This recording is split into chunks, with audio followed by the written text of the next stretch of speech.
평소에 관심이 1도 없던 정치 쇼폼이 알고리즘을 점령했다. 저 권사님은 교회에서 정치 얘기하지 말라 그러고, 저 장로님은 나라 돌아가는 거에 관심 가지라 그러고, 이래도 뭐라 그러고 저래도 뭐라 그러고, 아이씨 어쩌라는 거야. 정치에 대한 관심이 어느 때보다 뜨겁습니다.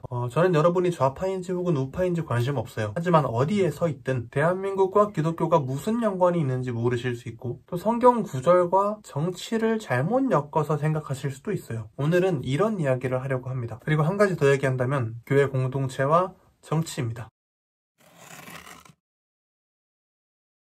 헌법 제1조, 대한민국은 민주공화국이다. 우리나라의 근간이 되는 문장이죠. 그런데 뜻은 아시나요? 민주공화, Republic of Korea. 라틴어 레스퍼블리카에서 따온 건데요. 공적인 것, 그리고 모두의 것이라는 뜻입니다. 한 사람의 나라가 아니라 법의 나라, 왕이 아니라 공적인 질서가 다스리는 나라. 우리는 민주공화국이란 단어를 한 단어처럼 섞어서 써버리곤 하는데 사실은 두 개가 완전 다른 단어거든요. 민주주의는 권력은 국민에게 있다는 사상입니다. 누구나 참여할 수 있고 모두가 존중받아야 한다는 뜻이죠. 하지만 문제가 있는데 사람이 언제나 옳지 않다는 점에 있어요. 고대 아테네가 최초의 민주정이거든요. 모든 사람이 그 광장에 모여가지고 직접 법도 만들고 재판하고 막 결정했습니다. 그런데 시간이 지나자 이제 감정이 대중들의 법이 되고 여론이 정의가 되었어요. 결국 민주정의 다수의 뜻에 의해서 소크라테스가 처형당했죠. 이게 민주정의 한계입니다. 그래서 플라톤은 권력은 부패할 수밖에 없다라고 말했어요. 그리고 아리스토텔레스는 왕족, 귀족정, 민주정 그 어느 것도 완벽하지 않다라고 말했죠. 여러 시도를 거치고 결국 이들은 인간의 본성을 믿지 않았어요. 그리고 결국에 권력을 나누고 권력은 서로 견제해야 한다고 봤죠. 이런 생각이 발전해서 나온 게 공화주의예요. 공화주의는 이렇게 말합니다. 누가 통치하느냐보다 무엇이 통치하느냐가 더 중요하다. 그래서 공화국은요, 법이 통치하는 나라가 되고 제도가 권력을 나누는 나라가 돼요. 여기서 생긴 게 바로 삼권 분립이죠. 이 셋은 서로 감시하고 제어합니다. 인간은 언제나 자기 이익으로 기우니까 공화주의는 이런 인간의 죄성을 전제로 한 제도예요. 인간의 선함이 아니라요. 반면 사람이 주인이다 라는 믿음 위에 서 있는 게 민주주의입니다. 공화주의는 사람이 불완전하다 라는 인식 위에 서 있고요. 이게 바로 두 사상의 특징입니다. 민주주의가 인간의 존엄성을 말한다면 공화주의는 인간의 한계를 말합니다. 근데 이 두 가지 사상은 철학자들의 머릿속에서 갑자기 떠오른 게 아니에요. 기독교 사상이 없었다면 이 두 가지 사상도 존재할 수 없었습니다. 먼저 인간은 죄인이다 라는 이 사상은 성경에서 비롯됐습니다. 모든 인간은 선하지 않으며 그 마음 깊은 곳에는 자기중심성이 있다는 것. 이 인식이 바로 공화주의의 출발점이죠. 인간은 불완전하기 때문에 권력은 나누어져야 한다. 이것이 이제 죄의 현실을 인정한 제도입니다. 그래서 공화주의는 단순한 제도가 아니라 죄인을 제어하기 위한 도구인 셈입니다. 또 하나, 기독교는 동시에 이렇게 말합니다. 모든 인간은 하나님의 형상대로 지음받았다. 왕과 노예, 귀족, 평민, 이 계층의 차별이 없어진 이유죠. 이 사상이 없었다면 모든 사람이 평등하다라는 민주주의의 전제도 생기지 않습니다. 인간은 죄인이지만 동시에 존귀한 존재다. 이 두 가지 인식이 함께 있을 때 인간을 절대화하지 않으면서도 존중할 수 있습니다. 그래서 결국에 우리가 살고 있는 민주공화국의 뿌리는 기독교의 인간관에서 나왔습니다. 이게 빠지면 어떻게 되냐? 민주주의는 사람이 주인인 세상으로, 공화주의는 권력의 형식만 남은 제도로 변질됩니다. 인간의 존엄은 인정하되 그 존엄이 신앙 없는 자율로 흐르지 않게 하는 것. 그게 바로 기독교가 만든 정치 질서의 균형이었습니다. 또 이것이 기독교인이 정치에 참여하는 롤입니다. 기독교인의 참정은 이러한 개념에서 출발해야 해요. 정치 참여는 어떤 이념의 선택이 아니라 하나님의 형상인 인간과 또 인간의 죄성을 동시에 기억하고 그 다음에 하는 선택이어야만 합니다.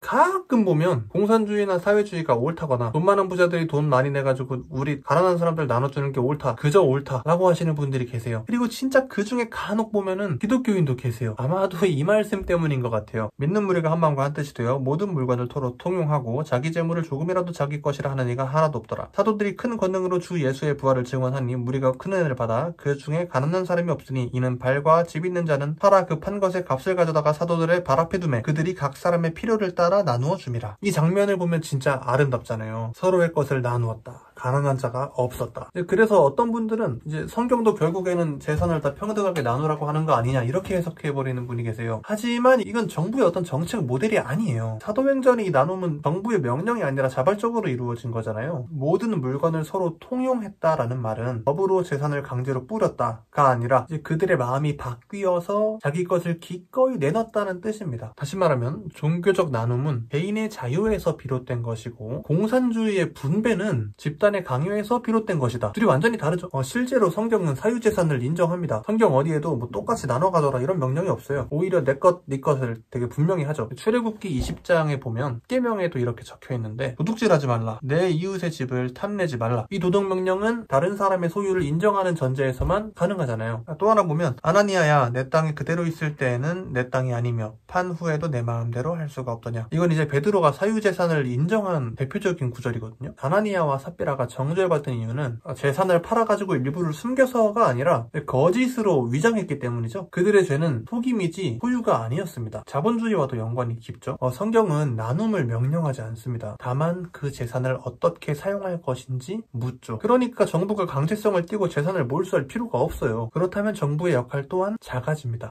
네가 말하는 거 들으니까 공산주의, 인민민주주의는 무조건 틀렸고 공화정, 자유민주주의는 무조건 맞았냐? 아니요, 그건 아니에요. 단지 이제 공화정, 자유제도, 민주주의는 인간이 결국에 답이 없다라고 느낀 사람들이 만든 제도예요. 이제 완전한 시스템이라는 게 아니라 죄를 인정한 사람들의 그 절망 위에 세워진 시스템, 죄인을 견제하기 위한 구조입니다. 이 근본이 중요해요. 근본. 이 구조의 근본은 죄의식이에요.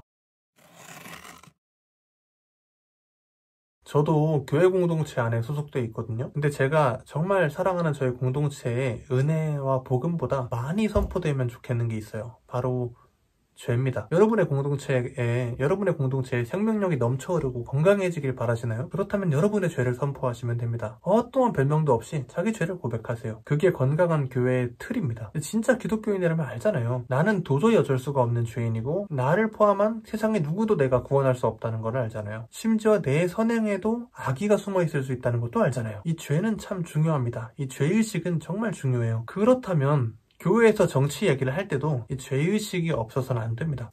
내가 틀릴 수 있다는 가능성, 그리고 파랗고 빨개서 왼쪽이고 오른쪽이어서 마음에 안 드는 저 사람도 나랑 같은 죄인이고 성도라는 거. 여러분이 정치적으로 맞아도 그 사람보다 나을 게 하나도 없어요. 아시잖아요. 우리 다 죄인이에요. 정치 얘기해도 되지만 지체들의 마음을 꼭 지켜주세요. 나라를 사랑하는 만큼 앞에 한 사람부터 사랑하는 거죠. 그게 진짜죠. 근데 못하시겠다면 다시 죄의식의 구덩이로 들어가셔야 합니다. 요즘에 저희 교회 청년들도 정치에 관심 진짜 많아졌어요. 전 좋아요. 좋은데 한 가지 걱정됩니다. 특정 세력이 우세해져서 다른 곳이 욕을 먹을 때 그 당을 지지했던 친구들이 교회 안에서 작아집니다. 정치적 불일치 때문에 어떤 신앙의 교제를 멈추는 건 진짜 슬픈 일이잖아요. 진짜로 너무 아픈 일이에요. 그러니까 우리 죄의식을 잊지 맙시다. 우리는 같은 교회라서 하는 게 아니잖아요. 또 정치색이 같아서 하나도 아니고 예수 그리스도 안에서 하나니까요. 좀 그만 찍으려 했는데요. 한마디만 하렵니다. 여러분, 우리 왜 좀 합시다. 왜? 성경을 읽을 때도, 뉴스를 볼 때도, 댓글을 쓸 때도 이게 옳은가? 왜 이렇게 말하지? 근거가 있나? 나는 왜 이렇게 느끼지? 내가 이렇게 느끼는 이유가 뭐지? 나의 정의관 때문인가? 나의 이득 때문인가? 이런 질문이 사라지면 신앙은 사상이 되고 정치는 종교가 됩니다. 진짜 똑똑한 기독교 청년다운 청년의 정치는 책 한 권 읽고 막 소리치는 게 아니라 하나님이 주신 이성과 양심으로 꾸준히 묻는 사람이라고 생각합니다.